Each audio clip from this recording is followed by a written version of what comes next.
خواجہ صاحب رحمۃ اللہ علیہ گزر رہے تھے تو ایک بچہ بیری کو روڑے مار رہا تھا، روڑے سارے جمع کر لیے اور مارتا جا رہا ہے. شمس العارفین رحمۃ اللہ تعالیٰ علیہ آپ بھی گزرے، مریدین ساتھ تھے، تو ایک دو روڑا نا حضرت کو بھی لگ گیا، تو فرمانے لگا پتر ذرا خیال کرنا، میں بوڑھا آدمی ہوں، اس عمر میں تو زخم بھی ٹھیک نہیں ہوتے.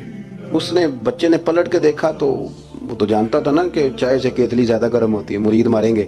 اس نے دوڑ لگا دی، بھاگا اور سر پٹ دوڑا، اور جب وہ تیزی کے ساتھ دوڑا نا، تیزی کے ساتھ، تو خواجہ صاحب نے بھی مریدوں سے کہا اس کو پکڑ کے لاؤ. پکڑ کے لائے تو خواجہ صاحب فرمانے لگے دوڑ تو کیوں؟ کہنے لگا جی دو حرفی بات ہے، آپ ماریں گے، آپ کے مرید ماریں گے، روڑا جو لگ گیا.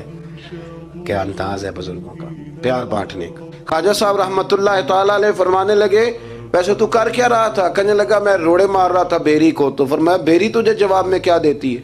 کہنے لگا جی وہ تو پھل دیتی ہے. تو آپ فرمانے لگے تو شمس العارفین کو بیری سے بھی کیا گزرا سمجھتا ہے؟